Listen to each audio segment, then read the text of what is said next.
Hey everybody, welcome back to World Carnivore Month. We are carnivores I drink coffee and Michael drinks tea. Yes. And we wanted to sit down and have a little chit chat video. I came up with this idea yesterday and we did film a video yesterday. The best things about the carnivore diet for us, mostly unexpected things. I thought while we're at it, we need to make a worst of the carnivore lifestyle video as well. I was only able to come up with 6 things, but Michael came up with a full 10. I was writing like a fiend.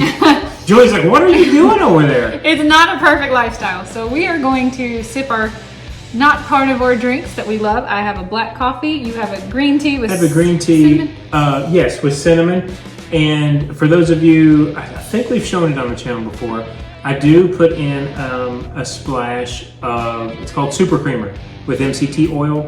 It says it's keto. I won't tell you that it's carnivore, but it is animal based. So some mornings this is what it's a rainy, yucky day outside. This so just seemed like the best video we could make for today. So yeah, let's go. You have a longer list. Okay. How about you start first? I have no idea how many things we're going to end up having total because we might have some overlaps. And that'll be in the title. Never satisfied. That is what is just blanketed. Yeah, number 1, never satisfied. Well, let's define satisfied. Okay. When you say satisfied, are you saying you eat your food and you're still hungry, or are you saying you're eating all of your food and you feel like you just didn't get any taste? Yes. Both? Yes. So, and that, I think that happens a lot. You never feel like you get satiated, you never feel like you get stuffed, or you never feel like you... What? I guess I don't understand. Even when I do feel like I get stuffed, like yesterday's meal was pretty great. I had a protein shake, and then within the hour, I had 5 eggs and a half a pound of beef, and I had some cheese with that, and it was good, and I was full. And then about an hour later, I was like, where did my meal go? And it's when I say never satisfied, I want people to realize this isn't a bad thing. This is a bad thing that I have to consciously think about, because we, I think, both grew up with families where the love language was food. And so you gathered around tables with big families, because I had many, many cousins and many aunts and uncles. And so that's how our mothers showed love, or our grandmothers. And so it's been breaking this chain of me getting satisfaction from food and saying that the highlight of your day is whatever it is that you either fix or that you go out and get, but it is dinner that it's surrounded around. Because Julie and I were both OMADs for a very long time. And so when I say never satisfied, that's not supposed to be a bad thing. But sometimes it does, quite honestly, it gets tedious. It gets tedious following this diet day after day. And I think when I say never satisfied, I do lean more towards what you were saying. Bland is not the right word, but the variety of tastes, flavors, and textures are something that can fall away, that you have to get used to. Because I think we all think, at least growing up in America, that you're supposed to have the meat and the potatoes and another starchy side, that to make it complete in our minds. And I think that's what I mean when I say never satisfied, is that's what my brain is telling me, when the fact is it's not true. But consciously, when I was thinking of worst things, that's why it popped up. If I can relate to what you're saying, it would be that I don't struggle with this issue for whatever reason. I just don't. But if you were the type of person who, like, your food brings you a lot of joy, or it brings you an emotional level of peace, if you're seeking something out of your food above and beyond just the basic nutrition you need to fuel and power your body, this lifestyle is going to be tough. If you need like a nice hot plate of a carb or a potato, or especially this time of year when everything is dreary and you're cold and you just want that comfort food, this lifestyle is tough. I mean, there are certainly carnivore stews and things that you can make to try to make you feel, but they're not the same as the dumplings and the potatoes and the warm coziness.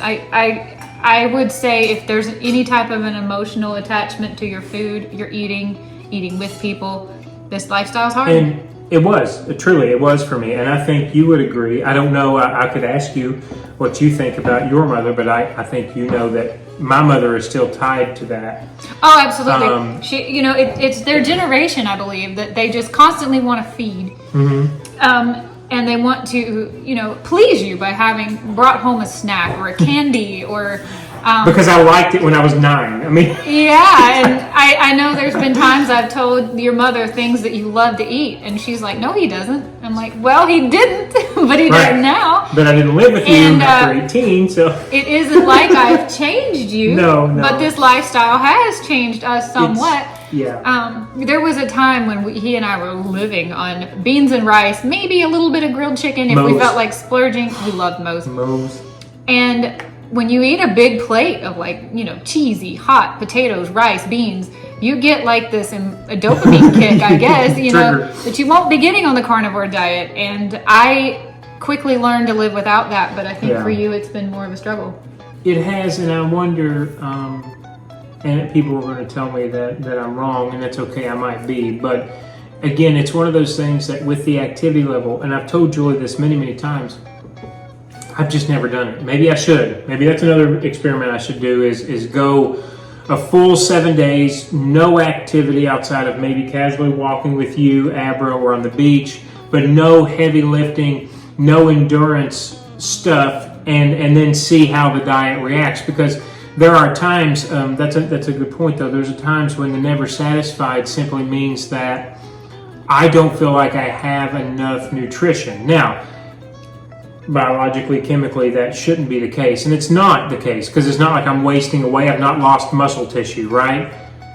I think it's one of those things where when you do something like run and you're looking for your glycogen stores to be used up and you get that runner's high, that doesn't always happen because you're not able to store the glycogen in the same manner when you're using fat and turning that into your carbohydrate as your energy source.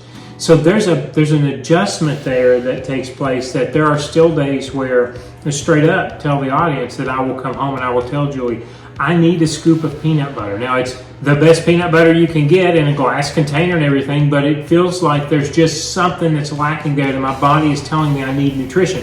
And again, that's probably purely psychological, because I will straight up tell you, as a fat kid myself, when I was younger, it is that emotional bond that what you have to try to do, and it's an everyday, at least conscious thought process, is to say, no, even though we go through Publix almost every day, you don't need that and that and that and that. You need this to fuel the body and to heal the body, and that you know that it's best for you. And so I still have those struggles, and so I think that's all. I suspect the fact that I don't work out has a lot to do with the fact that my body is constantly at the same metabolic rate. So I'm not getting these runner's highs. I'm not getting depleted from a heavy workout, a long run, or whatever that you are experiencing. And I can pretty much wake up and it's like I already know what I'm going to need that day. And it isn't going to change. I'm not going to change my mind halfway through the day. Yeah. I don't experience this the way you do. I think the more active you are, the more likely you are going to certainly need to find healthy sugars to have in your diet. Things like fruit, honey, in your case, the super creamer. Even though it doesn't have sugar in it. No, that MCT oil though, having fat, because I won't eat anything. I can drink that tea in the morning, I don't know, between 8 and 9 o'clock, and not come down and have my protein shake until well after 12. So it does, that MCT oil does satiate me, but I can fuel and power literally on 0 carbs, day after day. You do. If I were to cut out my kombucha, and if it were a non-cheesecake week, and we have our keto cheesecake, I can function on literally 0 carbs, just fine. And I'll smell it on her. Yeah. I will smell the ketones. I get it, yeah. It smells like ether, for those of you who know what ether smells like. And I don't feel the need to be in ketosis or to live in ketosis, but it isn't difficult for me to be in and out of that state. It's not. Your body adjusts pretty quick. It's pretty amazing. So that's number 1 on your list. It is. Number 1 on my list. Ooh. which kind of dovetails with what you were just saying. For me, the carnivore lifestyle that I love and I believe in, and I don't have any carnivore friends down here where we live. It's a real challenge socially, and what I mean by that is when you want to get together with a girlfriend, say. A coffee date's easy because I can just order a black coffee. I am a carnivore, like you see, that drinks coffee. Not all of them do. But if you want to go to dinner with a friend, you're stuck in between a rock and a hard place, because not just any restaurant can I find something on the menu. And a lot of the restaurants that I can find something on the menu, I am really way overpaying for what I'm getting, because, for instance, there are pretty much anywhere down here in Florida you can go get a burger on the menu, and that sounds great because I love burgers. Florida hamburger meat is great. It is, yeah. But you're paying for so much. There's gonna be, you have to say no lettuce, no tomato, no pickle, no bun, no french fries, no side. And at the end of the day, when you're looking at just one burger patty, if I were at home and I cooked food for myself, I would have at least two burger patties. But I'm looking at how much money I spent for a quarter of a pound or even a half of a pound. Maybe cheese on it, which is probably going to be like a slice of cheese. Maybe bacon, if I trust the bacon. You're way overpaying for that. And I am not satisfied with just half a pound burger, even though, you know, a lot of people think that's plenty of food. If you eat breakfast, lunch, and dinner, it is. But a lot of days I eat one meal or two meals. Then you also have the social aspect of, you know, what if your friend wants Italian? It's really hard for me to find something to eat on an Italian menu. Or they want to go to the pizza place. It's, you know, it's really, really tough. It's tough because they are generally, other people are not going to understand and are possibly going to interrogate you over your fiber, your cholesterol. What are you doing to your heart long term? And these are just conversations you don't want to have when you just want to hang out with a friend. And it's kind of made meeting new people and spending time with friends a real challenge, I can say. If you happen to have friends who just don't care if you eat at all, or if you pack your own food, pack your snacks, go for a hike, do other things. But if most of the people in your life are the kind of people who just want to go out to dinner and sit and talk, this lifestyle is kind of rough. You're overpaying, you're under eating. Agreed. I have this as number 4. It is family / friends perception, and maybe that's just kind of. We're not calling out any of our friends personally. Most of our close friends from back home are completely understanding of this. We're talking more about meeting new. I'm talking about and the family, is now. Because it feels like, and it blows my mind, because if you were eating the bun and the potatoes and you got the starter salad before, no one says boo. No one says boo if you add the chocolate lava cake at the end. But when you sit down and you say no bun, no lettuce, no tomato, no onion, half-pound burger, cheese, bacon, like you said, upcharge if you're going to get an over easy egg on top of that, and no fries, now all of a sudden it's, well, what's wrong with you? And we've had to, I think, spend with some of our family members and new acquaintances multiple months explaining, no, this is not a diet. There's no special reason we're doing it outside of wanting to be the healthiest and living to 150. No, we're not, because again, the old generation is, well, if you're eating this much meat, my God, what would your cholesterol be? And then on the flip side of that, well, you're not eating your greens, so how are you getting all your vitamins and your minerals?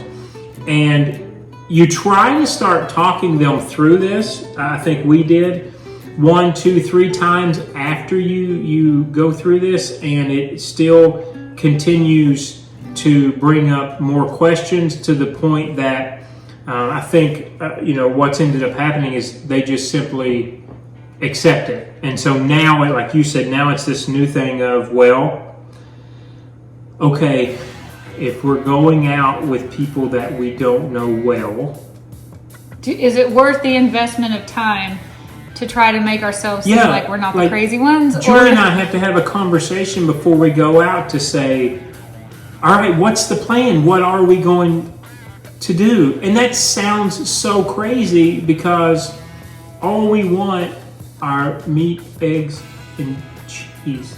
And you're like Julie said, you're looked at like for already the price is astronomical because a half-pound burger is going to average between $15 and $18 down here. If you're eating out, yep.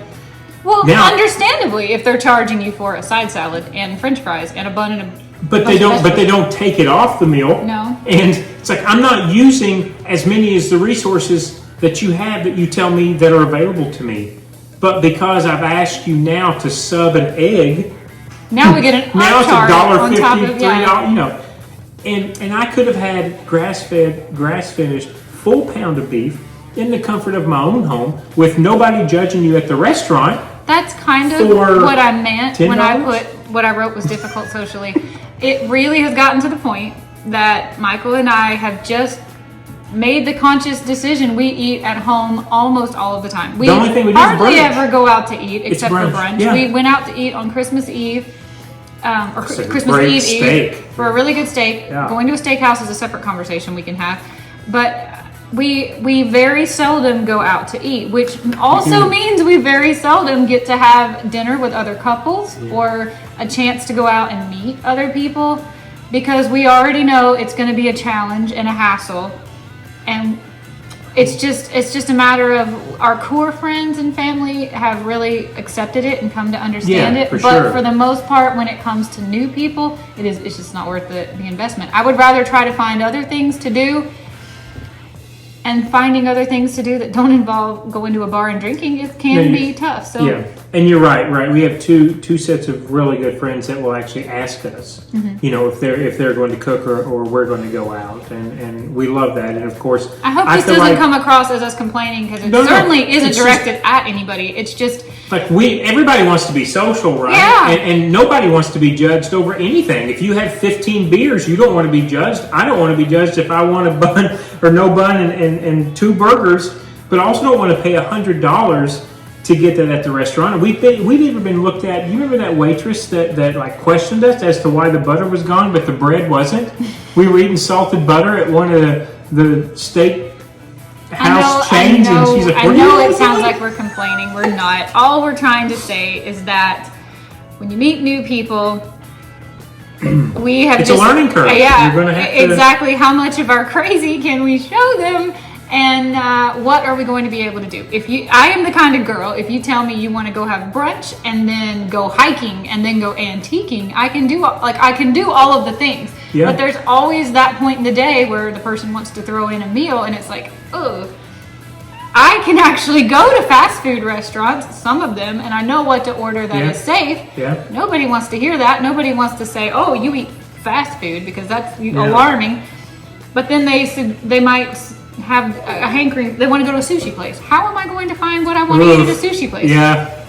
We can go to another place that may serve like a bunch of hibachi or something, but even then there's going to be seed oils. It's like, there's a strong social aspect to this that you will probably find out really quick who your real friends and family are, and you will have, possibly if you're like us, a challenge meeting new ones.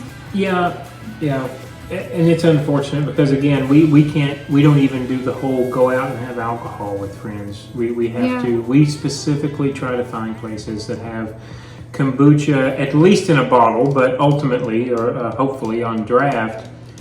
Because that's the most that we want, in our body outside of water, and when it comes to liquid, and that's tough. Mm-hmm. We've been to kava bars around here too. That's tough. That's tough on a whole different level. But it's something that it can get isolating and lonely. Yeah. And I think that's one of the reasons why I'm so passionate about our YouTube channel and making these videos, is because I have felt somewhat alienated and isolated for the last couple of years, trying my best to do this the way I know I need to do it, and also just receive understanding from other people that I can pretty much only go limited places, and I would prefer not to even do that. And I don't want to come across like I'm dictating everything that we do. I know. Yeah, that's the other thing. Yeah. Or making other people feel like you're judging them. Yeah, right. Or that you're an elitist because it's like, well, I have to go to a place that serves at least a hamburger, but possibly, hopefully, a steak. The biggest one. The bigger yeah, one, and the it can better. be. It can also be uncomfortable if you go to a restaurant that has a variety of things on the menu, and the person you're with is trying to eat on a budget, and you're over here ordering a ribeye. Can you size it up? Like, it's tough. If we ever figure out the perfect solution to this, we will let you know. But right now, it's a constant struggle bus for us. But I think we do have good core friends, mostly back home. Oh no, that's what I'm saying. That like they never ever put us on blast or make us, They actually seek out new burger places to try when we come home. Or the old thing of, well, just try it. Right? Our friends don't even do that, but we still do have family members that are like, well, just try. What's just one? We'll just try. That's not the point. If I wanted one, I would have ordered it. If I didn't care about the seed oils, I would have ordered. And that's ultimately our biggest thing is the seed oils and the forever chemicals. We're more passionate about seed oils than we are carbs. Yes, and so it's just a thing that just be ready to explain, right? Because again, we didn't have to lose 30, 50, 80, put a poundage on. We didn't have to lose any. We wanted to do this for us because we saw what other people were getting as far as the allergies and the skin improvements and the hormone level improvements. And so explaining that is going to be the way I think that you need to go about it initially. Unless it is a weight loss journey, then more power to you, because that's amazing, because you will see it fall off of you. But we're just telling you, you're going to have to be prepared to have a conversation. It will probably help if you explain it like it's a diet, but it kind of icks me out a little bit to say I'm on the carnivore diet. Exactly. That I don't like using the word diet, because then immediately you've put a thought in someone's mind like, oh, you have body image issues. Why are you on a diet? You have body image issues, you think you're overweight, and then they start trying to argue why you don't need to diet. And I don't view this like a diet, because it really has very little to do with what I eat and a lot more to do with what I avoid. Yeah. And it's affected me on so many positive levels that have nothing to do with, nutrition, brain function, sleeping better, feeling better, all of these things. I don't look at it like a diet. For me, it's a lifestyle. And when you tell somebody you're following a certain lifestyle, that comes with kind of the responsibility to then educate them. And then then you feel like you've come across like you think you're superior, and I don't.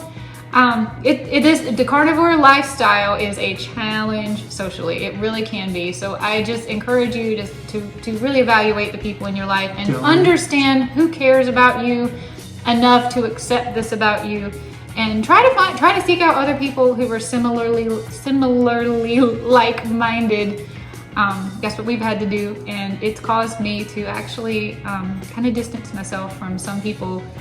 So yeah. And don't let somebody talk you out of it. No, please don't. Listen, because that's easy. It's yourself. Easy to do. Don't listen to us. Listen to your body. Listen to the science that comes from people who aren't trying to sell you something and who do not make money off of you staying sick. And you do you. 100%. I think that will wrap up what I have to say for difficulties. Well, that was number 4 for me. Next one, because if you have just recently started the carnivore diet, this will be the number 1 first negative I think you will discover. Yes. We're going to talk about the keto flu next. That was rough. I think you even went straight like bone broth for a couple of days, didn't you? Because it straight up feels like you had the flu. Straight up feels like you had the flu. Well, I've had the flu. It felt nothing like the flu. Okay, maybe I thought it really? Yeah. You weren't lethargic and running like a low-grade fever and just tired all day? I went into a complete fog. Yeah. My brain, I felt like the movie The Others with Nicole Kidman when she wanders out into the fog looking for her dead husband that I never got found. I felt like I walked into this absolute fog of... I remember exactly when the keto flu hit me. Okay. We had gone carnivore, and I did fine the whole first day, and I did fine the whole second day, and it was that third day You and I, it was the day you started carnivore, I believe. I think this was your first, I'm going to do this day. Okay. You took me to Michael's Arts and Crafts, and I was standing in the middle of the store, and I actually thought I was going to faint because I was having all the same auras I get when I pass out, which, by the way, I haven't passed out in years, but I passed out frequently in my teenage years. And everything in the store went gray, and I got this overwhelming taste in my mouth, like I had coins in my mouth, like metallic, but dirty. Yeah. And all of a sudden, I literally felt like, why am I here? What am I doing? What's going on? What day is it? Like, I almost forgot my own name. Like, I blanked. Completely blanked. And you're like, you need to eat something. But I was going through the beginnings of the carb withdrawal, I guess. Yeah. My brain was completely out of reserves or hadn't figured out how to use my fat or something. Exactly, yeah. You took me to Longhorn Steakhouse, and that's when I dumped salt on the butter. And I think I split the butter with you, but we started asking for more butter because I'm like, my brain I've got to come out of this. It was rough. Then we got big ribeyes, and we got humongous ribeyes. But then the other part of the flu will set in, and we'll try not to be graphic. No, that's my next one on the list. Just go into it, and I'll let you keep talking. You are probably by day a few into the process having severe gastronomical distress. I don't know how else to say this delicately. I think we're taught before growing up that when that happens, it's because our body is rejecting what we're putting into it, right? And in this case, what it really is your liver and gallbladder trying to go back through and do what it was supposed to be doing millennia ago, and we had just trained it not to do that for so many years. That is not short-lived.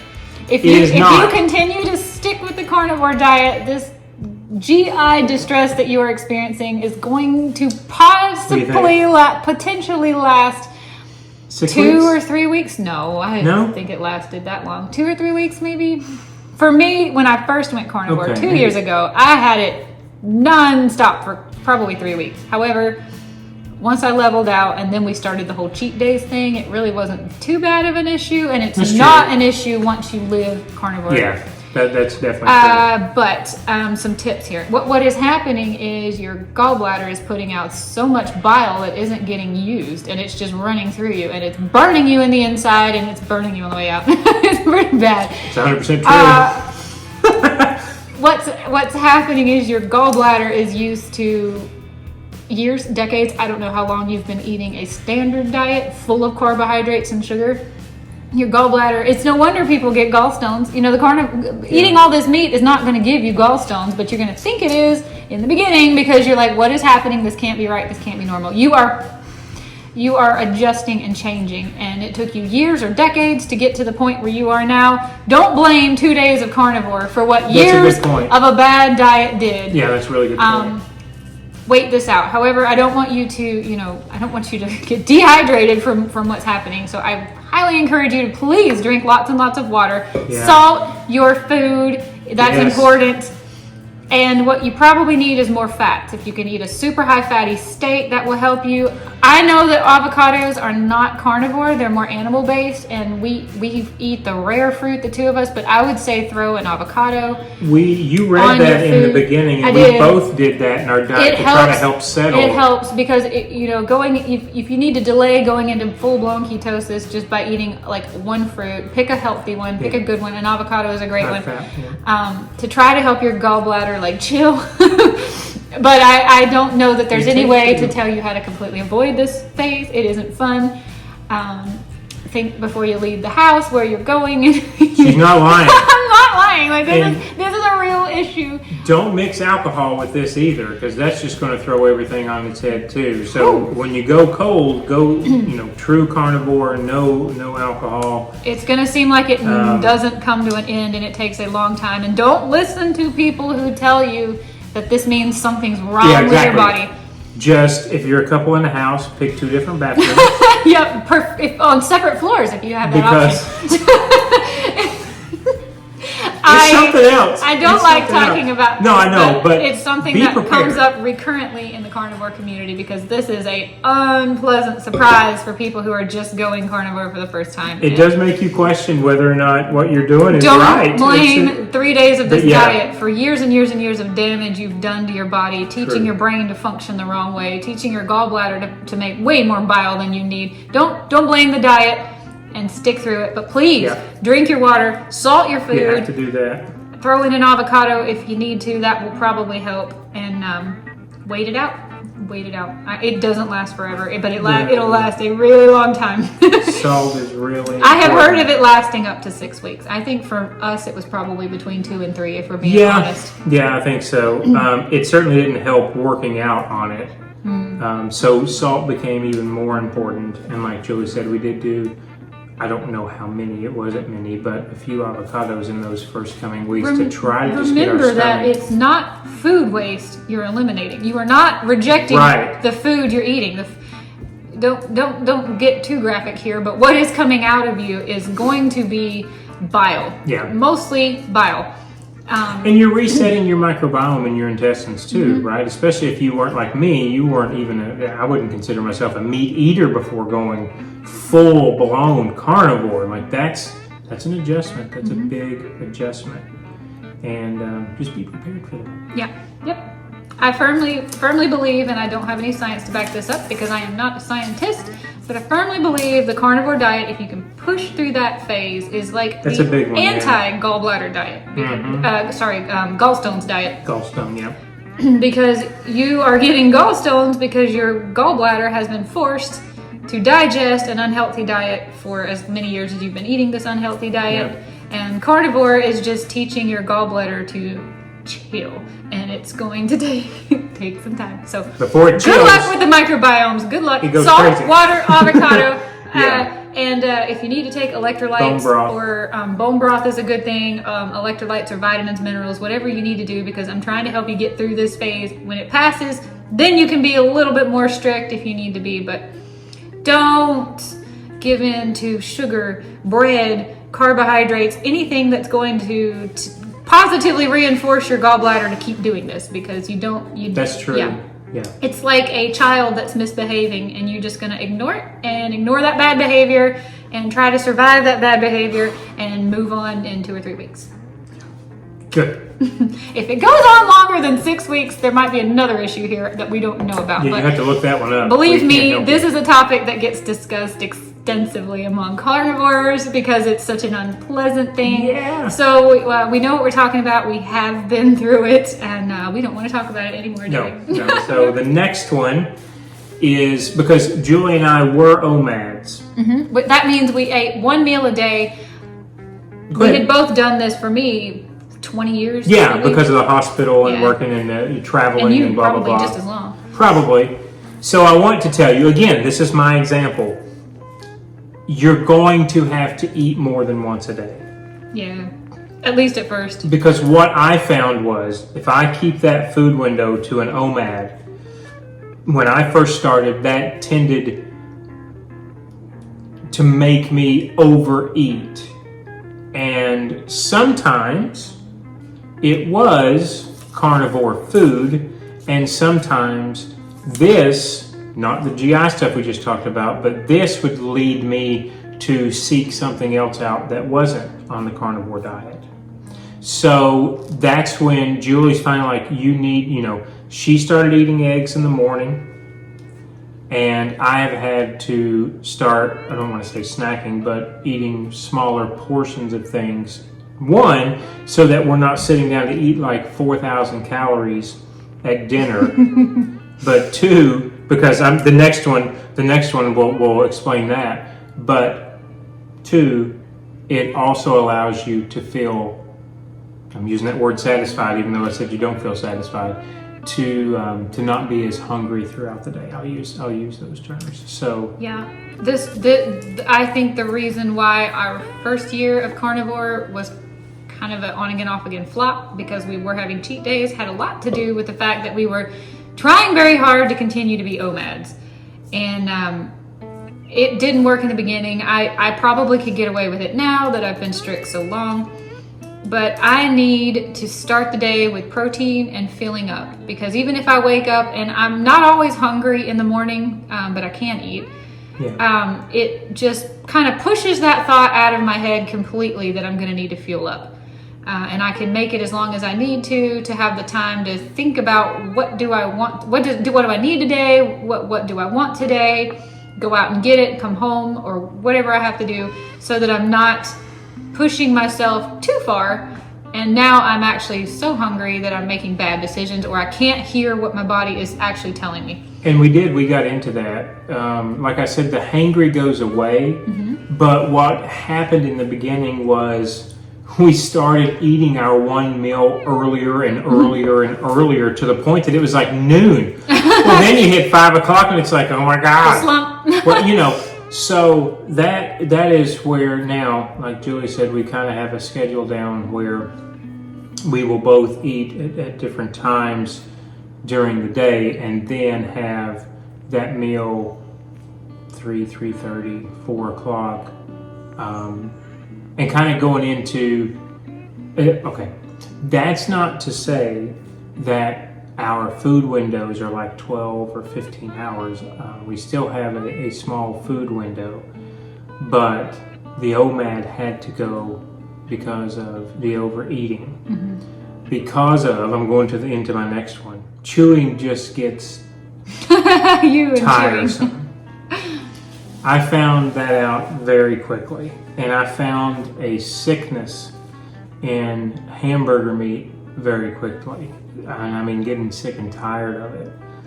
Because when we first started out, it was the OMAD, and so I'm sitting down with a pound of beef, with like a half pound of uncured bacon, like, I don't know, a quarter of a pound of raw cheese, and I'm looking at this stuff going, how on earth am I going to eat all of this? And it just got tedious to continue to chew the ground beef and to chew the ground. So then I go, okay, I'm going to try, I don't know, really good uncured sausage next week. So now we've got a pound of pork sausage, but we still have, 3 or 4 different things, so I can get some variety in it. And then that got tedious. So you're going to burn yourself out quicker if you do the OMAD with, and again, I think with chewing in particular. And so again, these are kind of, I know these are 2 different separate ones, but they really kind of go back to the same thing of having a broader food window with smaller meals. Like Jules said, 3 eggs. I have my protein shake. Sometimes, some mornings I will have eggs with her. Sometimes I'll just have some cheese in the afternoon, but enough to keep you satiated until you get to that meal. So now the meal might not be a full pound through, for 1 30-minute. I might have had the half pound earlier in the day, or I might have had the bacon earlier in the day. So 1, it's more manageable on your stomach, but 2, you're not as sick of what you're eating when you sit down if there's not as much of it. Because there were days I would sit down going, I don't want to eat any of this, because none of this looks good to me. Look at all of this this is when we were still doing our cutting boards as plates. It's like, look at all this. Who on earth would want to eat this? You're not even eating any condiments on top of those burgers, right? You're not even having mustard, for God's sake, because you don't want to have the seeds. And I'm going, I can't get through any of this. And we've evolved. We've come a long way since then. But since you're new to it, I wanted to tell you, you've got to try as quickly as you can to get into a routine of, I'm going to eat this at this point during my day, so that those things are not as hard to tackle as they would, like they were for us when we were trying to do an OMAD with this diet, because I do not believe that works for this diet. I don't think it works in the beginning. I might be able to get away with it now. I don't particularly care to get away with it now. OMADing for me for all of those years was more about convenience. I was just lazy. I didn't want to have to fix food more than once a day. I would rather sit, my brother called me once, he said I'm like an anaconda. I'd rather sit down and eat this huge meal and then spend 24 hours digesting it. Yeah. My next point was, yes. I'm gonna include it as part of this, that the diet can get boring. Ooh, everybody, next one. Okay. Everybody out there in the carnivore community is insisting that it's not boring. There's a variety, and you just have to find it. I don't know if I believe that. It, again, if you need emotional satisfaction and joy out of the food that you're eating, this is going to be a hit or miss diet for you. It is boring because when we make our little pizza snacks, they're great. They are not pizza though. I have learned to love our cheesecake more than a regular cheesecake, but it was a curve, you know. Yeah. I don't believe pork rinds are a substitute for popcorn, you know, or potato chips. Like they are what I eat in lieu of potato chips or popcorn, but they don't taste like potato chips or popcorn. When I go to the movies and I smell that popcorn being roasted, I'm sad because that's something that I love. Okay, stop. Tell them what happened when you did indulge, a year ago? And I don't want to get too far into my last point here, but yeah, about a year ago when we were having our on-again, off-again carnivore, we went to the movies with my uncle, and I just decided, what the heck, I've eaten clean all week, I'm going to eat popcorn. And oh my God, it was so good for like 5 minutes. And then for literally 2 days, I felt like somebody was stabbing me in the guts with knitting needles. Oof. It was so bad. So, yes, it can get boring. Red meat, you can doctor it up, you can season it, you can air fry it, you can cook it all these different ways, and at the end of the day, I'm still tasting red meat, and I'm still tasting cheese, and I'm still tasting pepperoni, and I'm still tasting sausage, but I'm not tasting rice or beans or all of these things. The diet can get boring. And I know that there's people way more creative than us doing really cool things. I tried the egg muffin in the microwave. Nothing ever really tastes outside of that meat, eggs, cheese window. But I have accepted that and I am okay with it, but I'm not going to sit here and tell you that it's fun. It's not always fun. No. I am eating because my body needs nutrition, it needs protein, and it needs fat, but it does not need potato chips. It does not need, no matter how clean they are, no matter what they're fried in, no matter I don't need those things. It's hard at times not to want those things, but there isn't a true substitute for that, and that's my opinion. I think it's more about learning to accept what you are allowed. It's more about learning to accept what you choose to eat, why you choose to eat it. Yeah, if you decide that you want to go off the rails and have a cheat day, because we do occasionally, it's becoming less and less frequently, but we do occasionally make a decision to eat something that isn't carnivore. But yeah, there's truly just not a real substitute for the wide range of palatable tastes. And like we said yesterday's video, and we were talking about the best of, it is one of those things that when you do decide you want to splurge, whatever that may be, you start weighing the way you're going to feel and whether or not whatever's in front of you is worth it. And I think here's an example. Christmas. My family chose to do Italian food for Christmas. They all got spaghetti and meatballs, and then there was a dessert table. And it was Christmas, so it's a holiday. I'm not completely rigid. Michael and I tried to weigh, do we want to do the spaghetti and eat the noodles and the panko, probably meatballs, and have no dessert? Or do we want to cook our own food and make a carnivore meal, but then indulge in the dessert? So that either way, we get to have this meal with our family. You know, we talked about how we thought we would feel in both scenarios, and I think we made the right decision, actually. I do too. We made our completely carnivore deviled eggs, and we had pork rinds that we made a queso dip for. Cheese. We had cheese. We had a completely carnivore meal, but then we went to the dessert bar and we chose the best of what was there. Well, and two things about that. We did make our cheesecake, and we decided we wanted to be responsible for the brownies. So we get the best brownie mix where we were given a brownie mix. We had to use it. Yeah, we do not use oils and water. We actually used heavy cream and real eggs and butter.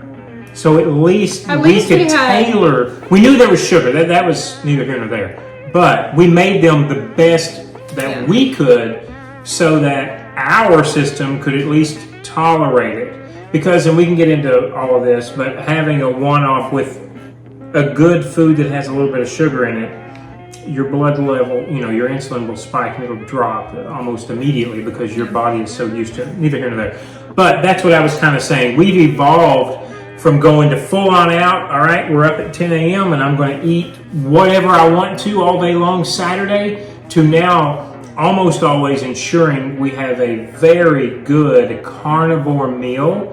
And then if we're going to splurge, it will be after that with something that is as good as we can get it, or as organic with no oils as we can get it. That's our number one thing. Yeah. Give it to me without any seed oils, and then I'll read the rest of the stuff that's in it and see how fake it is and whether or not it's worth And having the sugar. day after we ate like this, we didn't feel great. But I didn't feel as bad as I would have had I eaten the spaghetti noodles. The noodles would have Absolutely killed me. not. I will not do that. And then, yeah, so And that's what Julie said. can it be boring? Yes. And you're going to have to learn to listen to your body and selectively choose when it's worth, this quality time with my family and a holiday. It just wasn't worth me completely throwing the whole baby out with the bathwater. So I chose to do what we did, and it worked out great. It can be boring. I'm not gonna lie. Find other things that bring you joy and cling to those things, because if you need joy and satisfaction out of your food, this one's gonna be a struggle. Yeah. Unless your favorite food in the world is steak and eggs, and that there isn't anything else you ever crave or want, then this is lucky you. Lucky you. That is not me. I could eat steak every day of my life and be happy. I don't struggle with this as much as you do. But that takes me to my next one. Your next point. When you start, I won't say that this is now, but these are new individuals. This diet, this lifestyle, I just got to the point that I didn't look forward to eating at all. I did. Yeah. I just got to the point. You went through the real blues. I did, and I won't tell you that I'm 100% excited every day, because some days, daggone it, I just want a peanut butter and jelly sandwich and some Cheez-Its. There are days where I want a sweet potato with something. Maybe it's sweet potato fries with a hamburger and a good old brioche bun. So in the beginning. But what I'm telling you is, and it's not even that you have to train, your brain will get there. I promise you, because it's gotten there with me. So I had those thoughts, I'm not saying I don't, but then I also, it's almost like someone I can't say this, because I've never had to do this, but having talked to people who have quit smoking, it's almost like that, where smells will become attractive and they'll take you back to, a point or this joy where you've had the best one you've had and it was here. And so you start thinking, okay, what harm would it do if I had this or that? But you slowly begin to have that thought, but then another thought that comes in again right behind it, and I've said this 100 times now, is that you start figuring out very quickly, is it worth it? You have to make that choice. And like Julie said, sometimes we will say, yeah, it is worth it. But in the beginning, it was very tough. And I got to where eating meant nothing to me. It was not an enjoyment of any kind. And I got tired of it. There was no joy in it. And I believe that ultimately what it was my body trying to really figure out what to do with all this, because I wasn't a steak eater like Julie said she was. Hamburgers were a rarity for me. Chicken was, was sometimes thing, but it certainly wasn't 3 days out of the week, I can promise you that. And so you're dealing with all of that on top of the prep work that it takes to cook it, because you find out very quickly that eating out and things being overpriced, that really doesn't hold for very long, at least not responsibly. And so you just go through this cycle in the beginning, or at least I did, where you have to fight through it. You have to push through it. That come along, that came with me falling off and getting back on, and falling off and getting back on, and switching over to white meat and coming back. And now I can say that I'm not really attracted to chicken anymore. I thought I would be. I actually tried it again, because again, I have slumps. And I thought, well, maybe if I change it up, because I'm getting a little bit sick of the hamburger meat, so let me go over to this. And it was just like blah.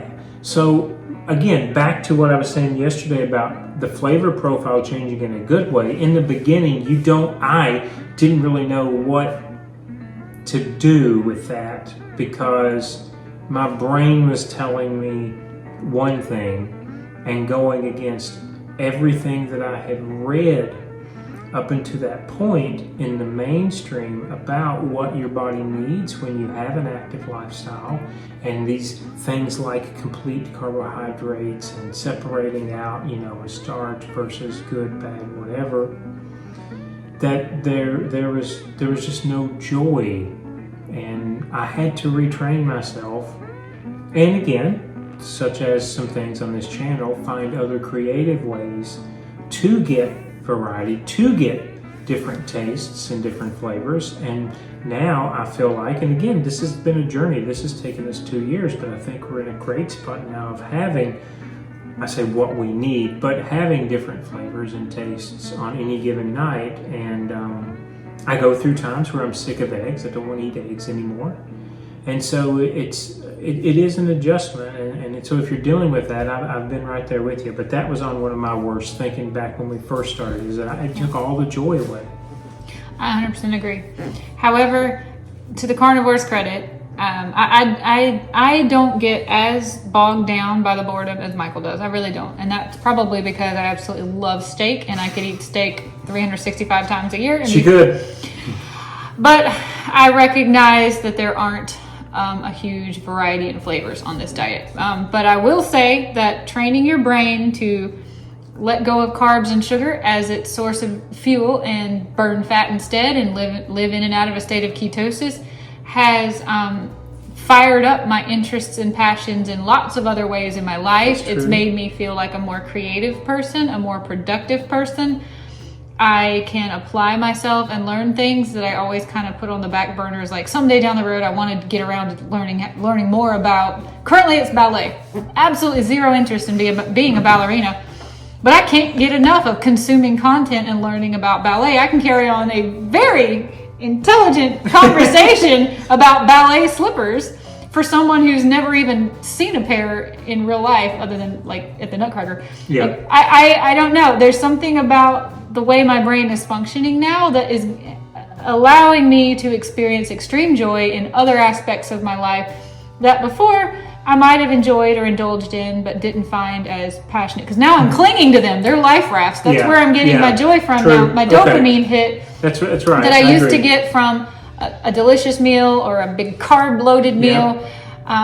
Now, instead of spending all day looking forward to that, we call it the Moe's Bowl, but looking forward to the beans and the rice and the cheese and the food, I'm looking forward to spending some time playing my flute. I have a goal set, or I want to, what was the thing I was doing before ballet?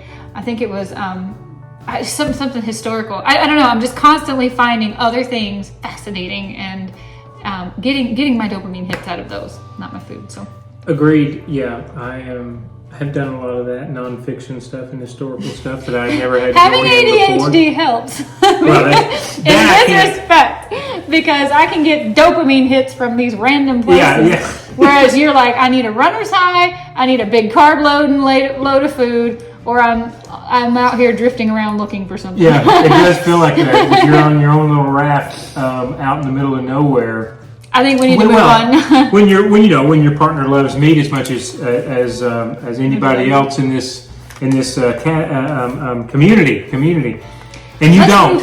Let's move on. The next one on my list is a big one. This carnivore lifestyle is going to make your days that you spend having to travel very difficult. Yeah. Unless you are more responsible than us and able to prepare food in advance and take it with you, like cooked meals and things. Okay. Traveling is tough, and I'm specifically talking about days when you're spending all day in airports, airplanes, layovers. Once you get where you're going, you're on your own. But the days that we travel are always a struggle for us. We don't meal prep. Because I'm sorry, I'm not taking a glass container with 8 burgers. I can't be that person who goes through TSA on with the a stack of burgers. airplane and the smells. But I do think we have done better in that there have been many times that we will open a bag of pork rinds, put them in a gallon-sized baggie. We have found a very, very good, no sugar added beef jerky. Tillamook makes a very good. Editing Julie put pictures up right here. And there have also been times where we'll take a baggie of cheese and like pepperoni or something else.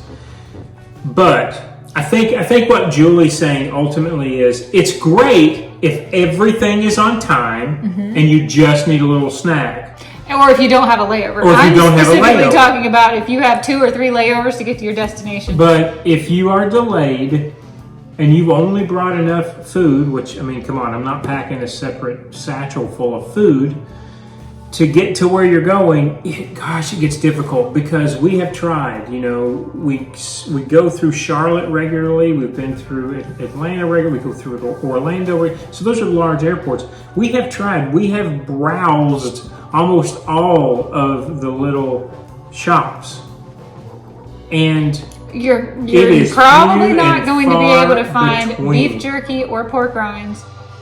Pork rinds, maybe. We have a few times found pork rinds that were fried in their own skin. Yes, that's true. We did find there's $10 a bag, those little Hudson News, tons and tons and tons of beef jerky, and not one of them is that we have found yet can we eat. No. There may be a Chick-fil-A, and for us, Chick-fil-A is a cheat meal because it's completely fried in peanut oil. Yeah. We don't trust their grilled nuggets. Nope. So yeah, and then if you want to, eat in an airport restaurant, that's expensive, especially for what you get. And we've done that if we know that the layover is going to be long. We have had to do that, but it's an extra monkey wrench. If you're going to spend all day traveling, you may have to consider being like those people who take cook a stack of hamburgers and put that through TSA.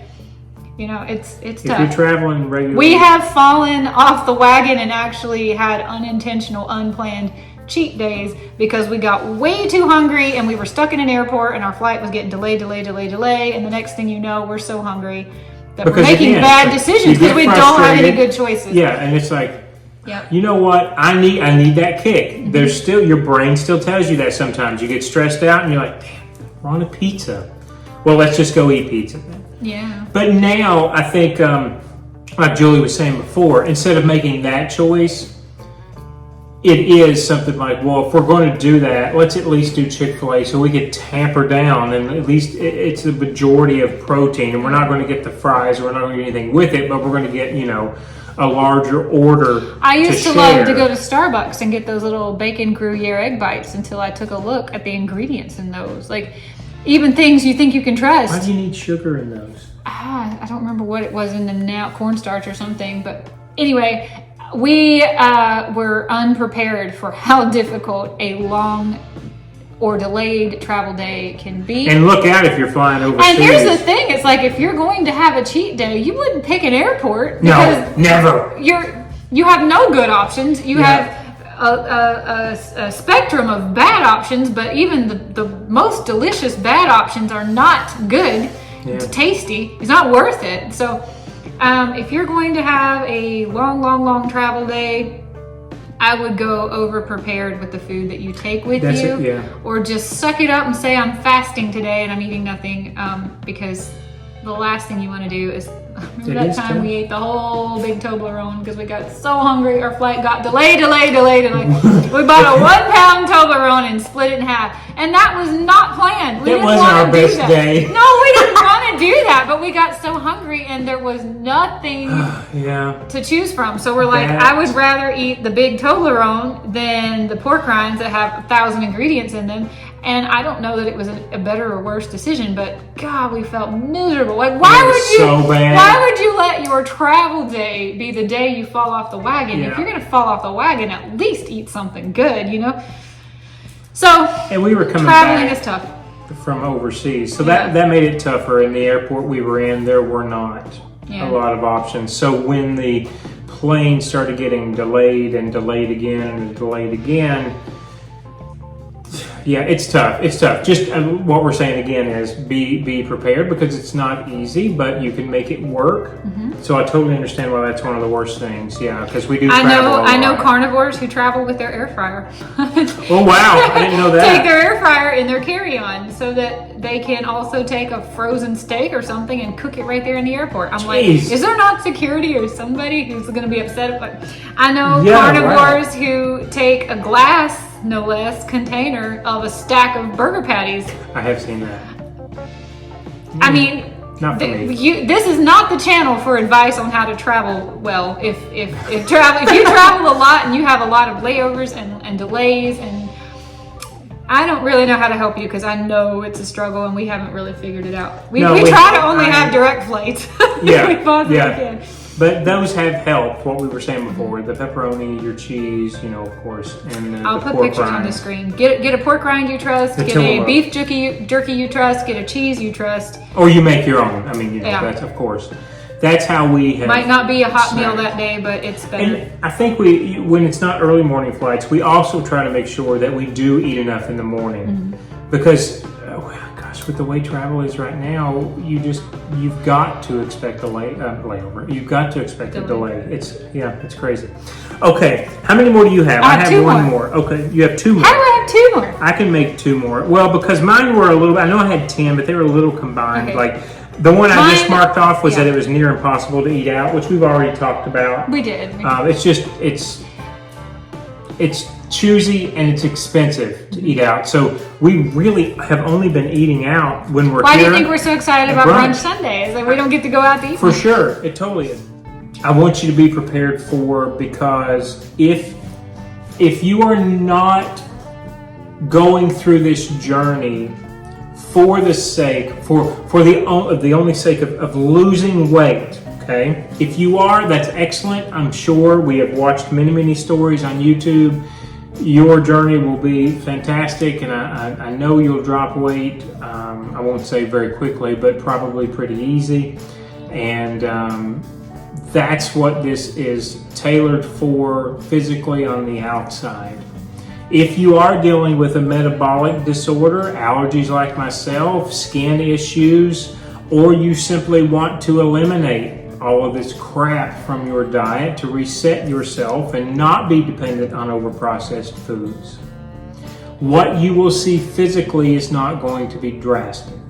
Now, I put it down as a worst, not because I think that is a deal breaker or that you shouldn't do it, and not that it really is a worst for me particularly, but that I think what I thought in the beginning, because of the people that I was watching and the information that I was reading, that all of a sudden you were going to, be lean and cut up if you followed this diet and you maintained your activity level.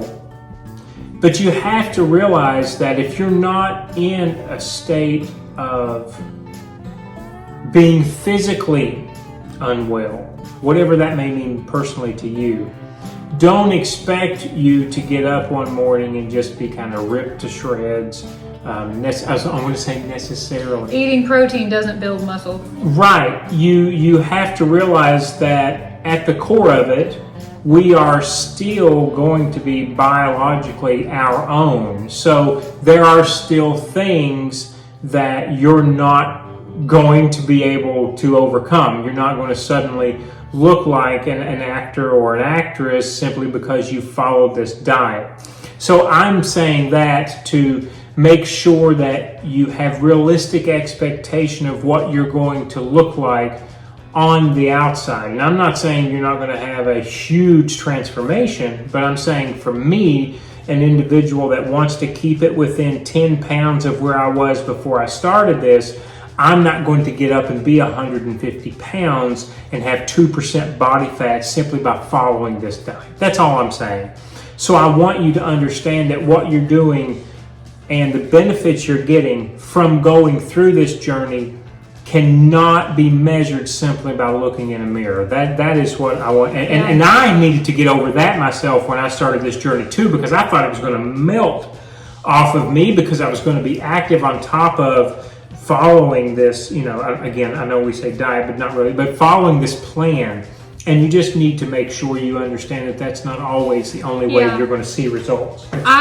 We don't own a scale, so I can't give you actual numbers here, but I have eaten, with the exception of Christmas, under 20 carbs a day, pretty much almost every single day in 2023, minus a couple days we were traveling and whatnot. But what I'm saying is the lifestyle that I live 28 days out of a month at least, I am still wearing all the same clothes that I was wearing when I was eating a standard American diet. I've probably lost some weight, but I have not really changed in size.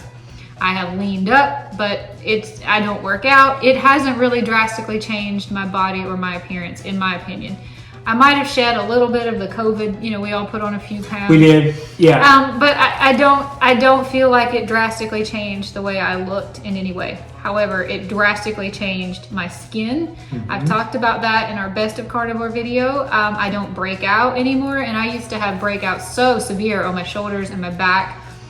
My face is much more shiny and healthy, and sometimes almost fat, like round. It's so much collagen. Yeah. It completely revolutionized the way my internal organs are working together. Once you get through the keto flu, that is. My nails are stronger. My hair grows faster. Like, it has completely changed how my body is working. But as far as my physical appearance, I would probably have to become active if I wanted to lose any more weight. I can tell you that. So that's discouraging. There are people on the carnivore diet who started out hundreds of pounds overweight and just disappeared. Like, rapid weight compared to other diets. I mean, rapid weight loss. But if you're already starting this diet and you are close to the size or shape that you want to be, and you think this is going to tighten up that last 5 pounds, it might not. It might not make a drastic difference. And I will say, I think the one thing that I did take away from it, because like Julie said, we have not changed in size at all since the time that I have met you, going on 7 years. So what that tells you is, with the standard American diet and being we're starting year 3 on carnivore, so we're not even halfway there yet. You need to understand that again, internally, your body is going to be able to adjust. Your body is going to get you, whatever that may be, down to within 10 pounds of where you probably should be, whether you're 100 pounds overweight or you're 30 pounds underweight. Because I have actually put on what's looked like on the scale as pounds, when in fact what's happened is, like Julie said before, since I am being active and eating all the protein, I am building muscle and losing fat. So the scale, we decided very long ago to toss the scale out, because that was not a good indicator for where we were on this journey. But putting on the same clothes and having them fit a little bit better, I won't say they're not small changes, but having them fit a little bit better, or buying the same size. I remember why we got rid of the scale. It's been more than a year and a half, because I had been so strict carnivore for a while, the first 6 weeks or so before we got into the cheat day thing. I had gained weight. I didn't know how I had gained weight. Like, how on earth? Because I could feel every time I put my hands on my stomach or I rubbed my arm, I could see that I was smaller, but I hadn't gotten smaller enough to need to buy smaller clothing. Yeah. But it's like, I can feel that I'm smaller, but the scale says I'm gaining weight, and I was not working out. And I was so discouraged and frustrated, and I think it was in one of my frenzies of aggravation that I made you, because I go through these it's a different story, it's my ADHD. I go through these decluttering, whirling dervishes, and I'm like, screw this thing, let's throw this out, and we did. Yeah. But I actually put on pounds, but I was getting smaller, but I was still wearing the same size of clothing, and I'm like, it sucks to be a woman. And the scale didn't make that declutter. But yes, if you're already a fit, healthy weight, active person, I'm not sure that this lifestyle will drastically change your appearance as far as your shape and size. Your skin, hair, nails, yes. On the inside, yes. If you have a lot of weight to lose, this is probably perfect for you. I don't know of any other diet that isn't, medications that will cause you to lose weight faster and steadilier. more I'm steadily. not sure. Have you had your caffeine? Yes, because I think another thing, right? Another misconception as we're talking about this point is calories. And everyone believes that it's just a calorie deficit to cause you to lose weight. So back to your point, this we can at least say from the stories that we have seen online about individuals who do need to lose a large amount of weight, you're not having to restrict yourself of the calories to essentially starve yourself to get there this way. I think all women know that calories and carbs completely different. I can sit and eat a 1900 calorie steak and still be hungry and not feel like I need to unbutton my pants, and wake up the next day feeling even skinnier than I did the day before. Yeah. But if I eat even like 35 or 40 carbs, I wake up the next day and it's like, oh, what have I done to myself? Nothing is fitting right. I don't feel right. When I sit down, I feel like you will feel it. Carbs and calories, carbs. So the beauty in this diet or lifestyle is never having to think about either one. That's true. That's 100% true. You don't count. I mean, if you want to count macros, I do, but that's just because I like analytics. I think that's more for athletic people and people who are actively trying to lose weight. But for me, I just eat what I want, when I want, and stop when I'm full, and never think twice about it. And everything I have fits. Everything. I never feel bloated. I never feel really anything. But then again, I'm not trying to drastically change my appearance. Well, no, that's ultimately what I wanted to say, is that if you're looking to use this as a way to drastically alter your appearance and you're already within, your window of body shape and size, the best way, I guess ultimately what we're saying is the best way to determine how you're looking outwardly is to do it by pictures, not do it with a scale, and not have expectations of dropping more than 3 pounds a week or whatever the mainstream media tells you is a healthy weight, because that's a bunch of crap. I think you woke up one day and had lost like 6 pounds overnight when you first started this, that was a and then gained flu. 2 pounds the next day. I know. It's so the scale is not a good indicator. Exactly. If you're that woman who gets frustrated by the scale, don't think this is the magical solution to that, because but take pictures. I promise you, like Julie said, you'll be able to see, oh, this has come in more. Oh, this is tightened up here. Oh, those dimples have gone away. Oh, this looks slimmer when you turn to the side. Like, we both still say that to one another regularly. But don't expect you to go from a 36 to a 28 in your jean size for a guy, or don't expect to all of a sudden go from an XL to a small. Now, this is a medium shirt. I can tell you that I'm now in between mediums and larges. And I think that Julie, whether or not she wants to tell you guys, are between a 4 and a 2, depending upon maker and what it is. I'm a 6 because of my shoulders. Okay, well. 4 to 6. This is a woman for you. But we have not, if we put up a photo of her and I 6 years ago, you're not going to be able to tell a big difference in what you see on the screen, and we were eating what we wanted to. But that's not why I can see a big difference, but it's more about my face, my skin, my hair. Those are the kinds of things. Yes. So that was just that was the last thought I had. We have no experience about major weight loss on this diet, but there are lots and lots and lots and lots of people on YouTube who have been doing it, who either just started, have been doing it for a little while or a long while, and I would highly recommend you to go down that rabbit hole. You still watch some of those videos? The one who comes to mind, I think her name is Carnivorous Me. I've been following her for a long time, and every time she posts a video, she looks like she's just like a candle who's just melting.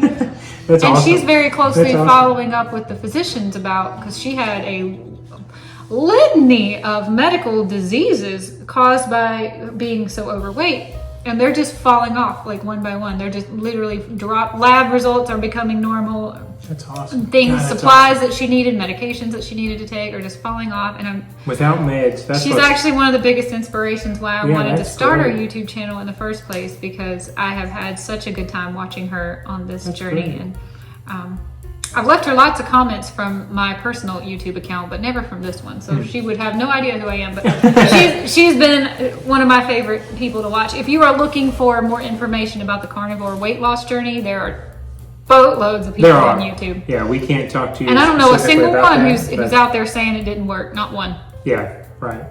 I have 2 more points left. Let's hear We 'em. were done, right? I'm done. This one we kind of talked about. It's about judgmental attitudes you're going to get. And when I was talking earlier about the social situations, I was trying to refer more to trying to make friends and deal with family and current friends. This one's more about people you don't know or people you have brief interactions with. Like, for instance, a waitress who, we get this sometimes, gets a little huffy maybe over the many demands you make. Like, no, I don't want the toast. I don't want cornbread. I don't want to substitute a tomato. You want tomatoes? No, I don't want tomatoes.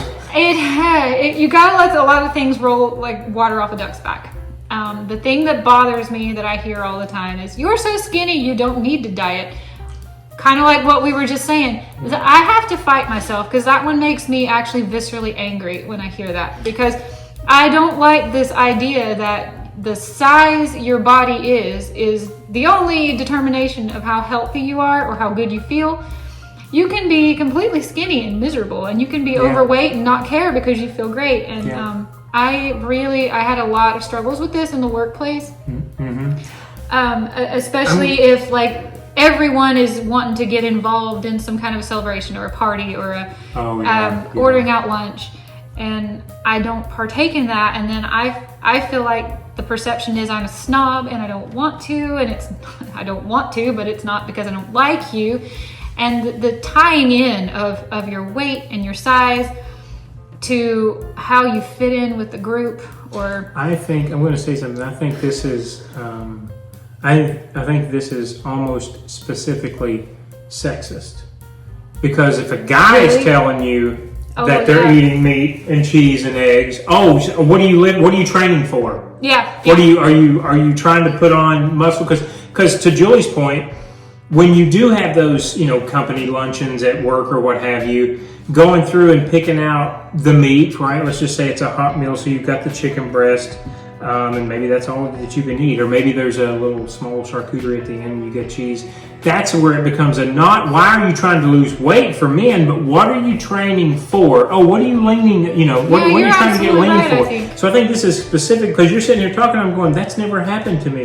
No, it was pretty much a daily, if not multiple times a day. You're right, for women. Why are you trying to lose weight? I'm not talking about my friends and family. I'm just talking about... No, right, I know.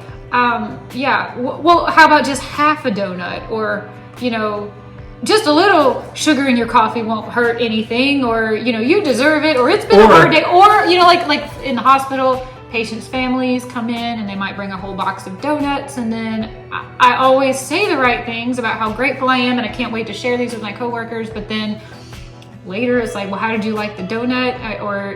There's always, you've got to be on guard all the time, because you never know when these little microaggressions are going to come at you, and you want to be sure that you don't come across like a snob, like you think you're right and they're wrong, because it's not that at all. I'm just doing what I have to do for me. No one will understand that, and if they're not miserable, it's not my place to tell them what they're doing wrong. And I have to find a balance between, I'm not trying to come across like I'm judging what you're doing.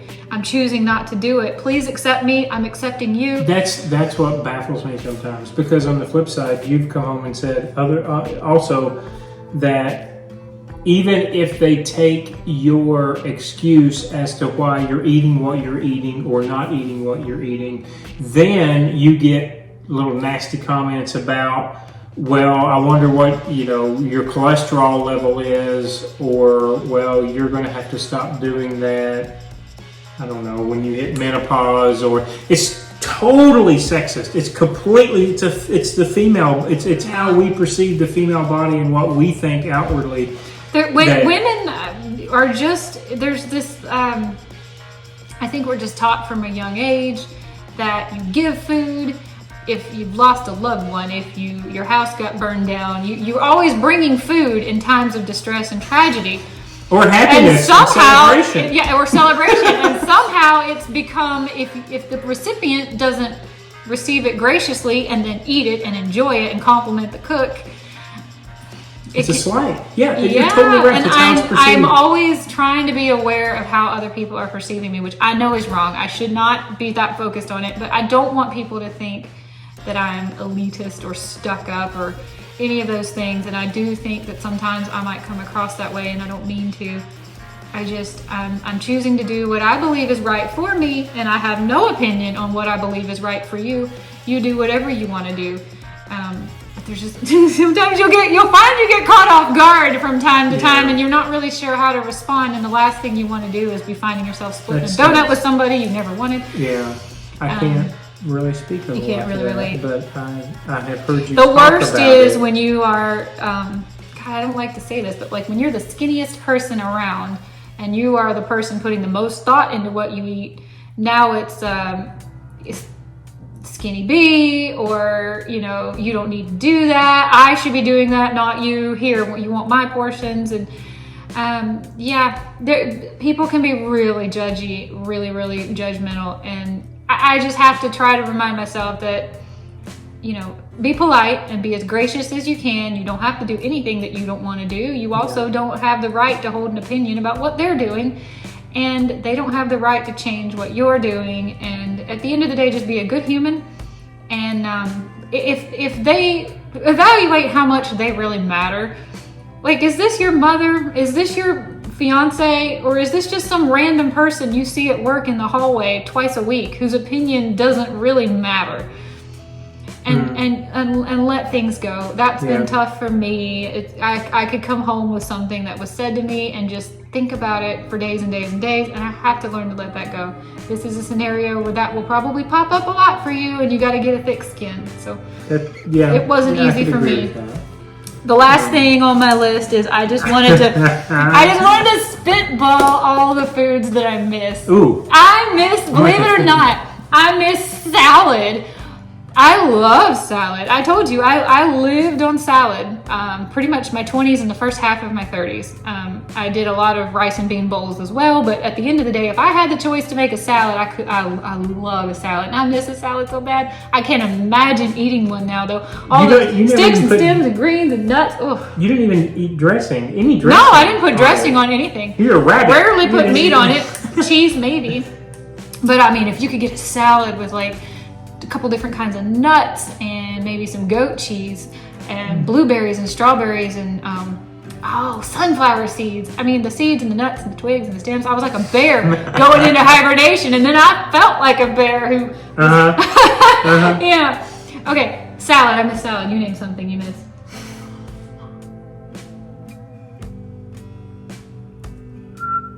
I don't know.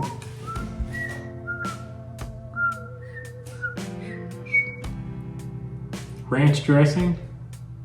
On what? Pizza! Oh yeah, I forgot you used to put ranch dressing on your pizza. And wings. You can still have wings. It's just I think we have a... Wings aren't any good if they're not cooked in seed oil. I know, right? I think we have...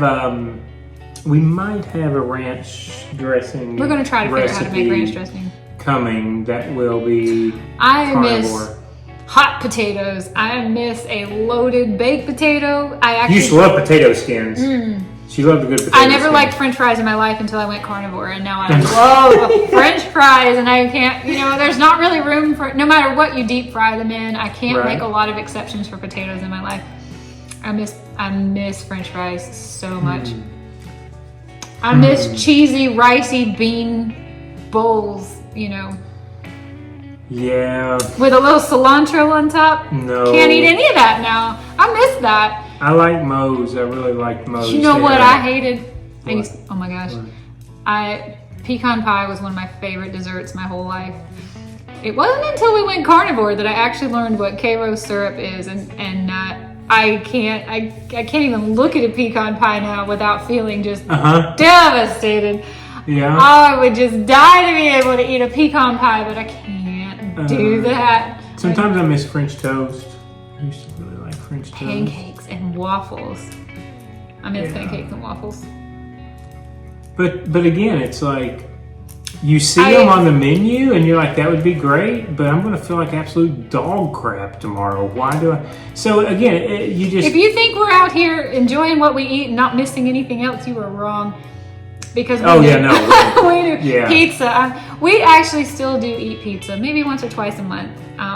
We're not savages. One of these days when we actually eat a pizza, we'll put it on the vlog. I don't know why we haven't. But it has to be, that's the other It has to thing. be good pizza. It has to be really good pizza. We do pay attention to what they put in the dough.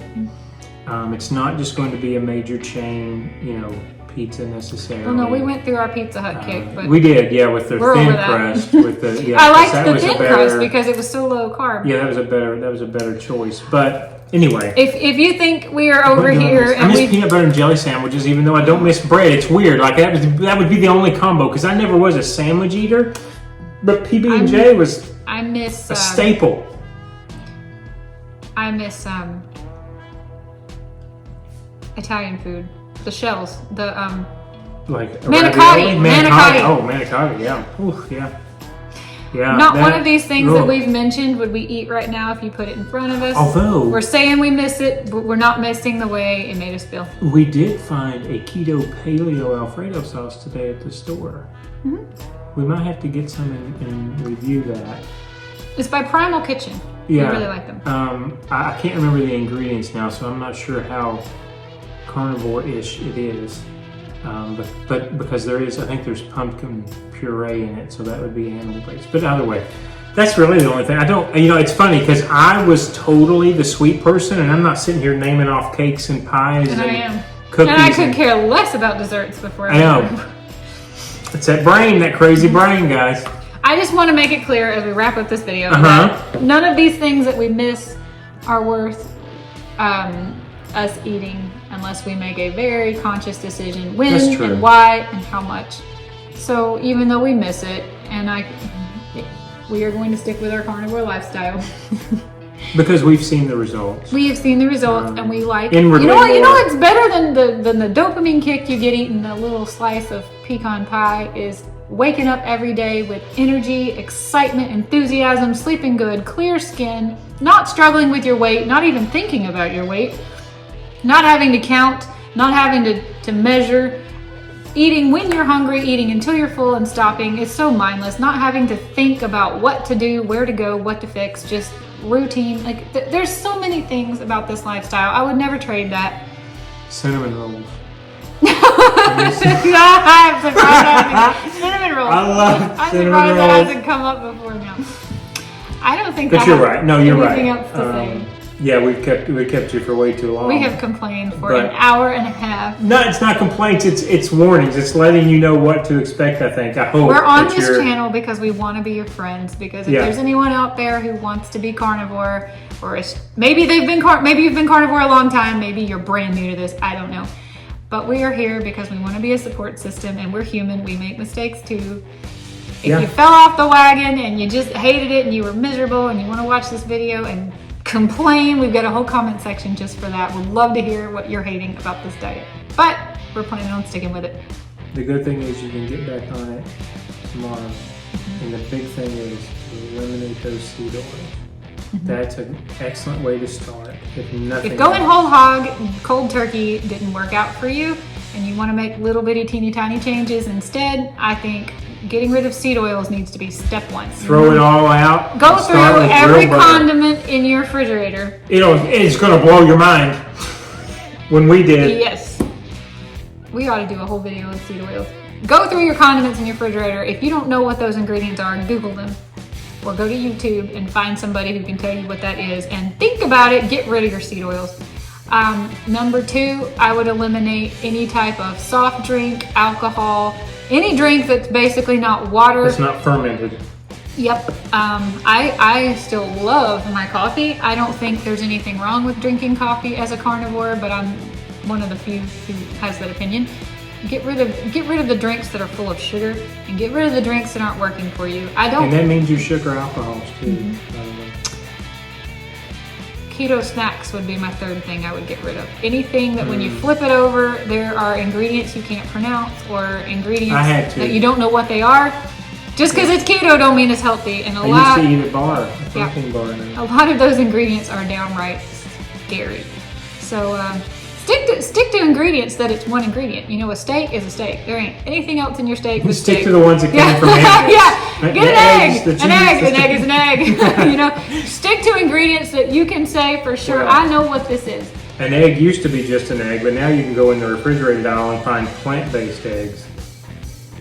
I can't help you. If you're out there looking for a plant-based anything, you need to just go away. This is not the channel for you. Let's get an estrogen If you feel good and you're living a plant diet, you please continue that. I am not here to tell you that you're doing it wrong, but this ain't the channel for you. No.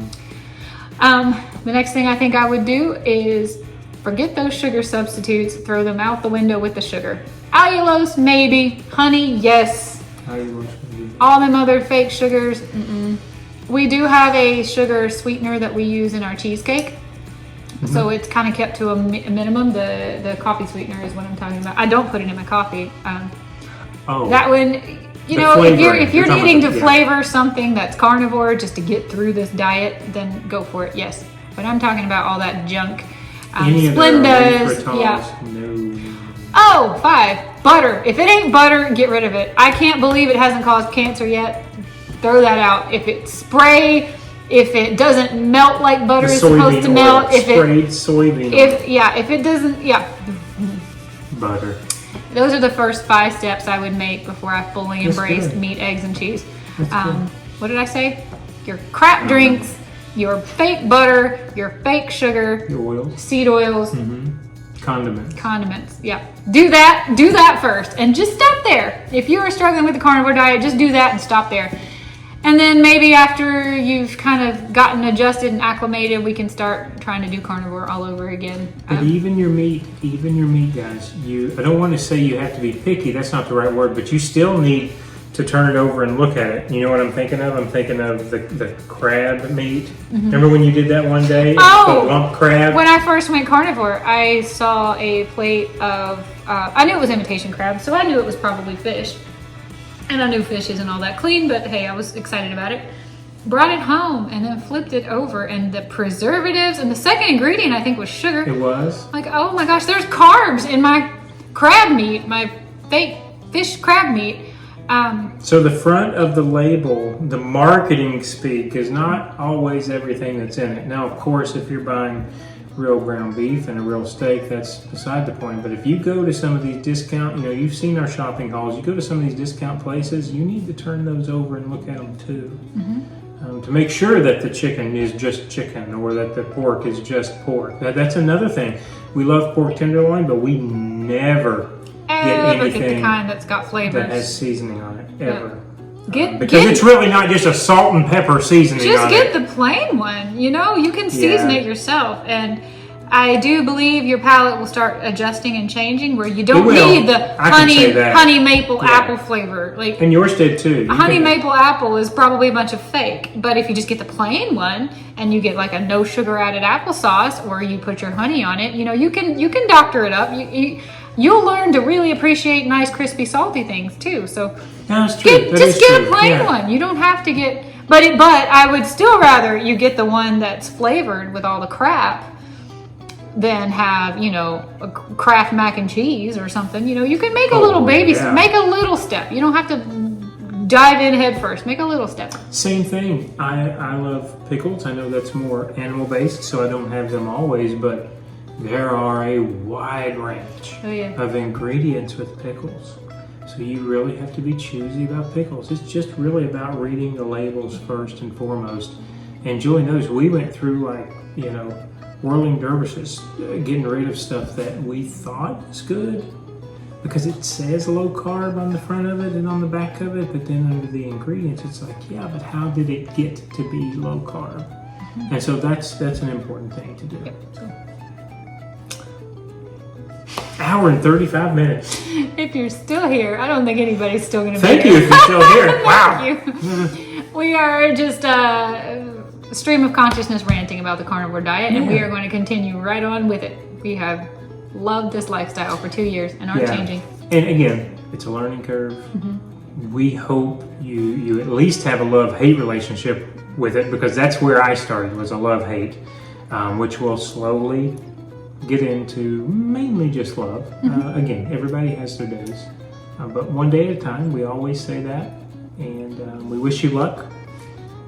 If you have questions, if you have comments, if you have suggestions, we're always here to be your sounding board, like we've been to you for the last hour and 35 minutes. And yeah, we hope you've had a good day. Happy What World else? Carnivore Month. Happy World Carnivore Month. Hang in there. You got this. We'll be back again. Yep. See you tomorrow. See ya.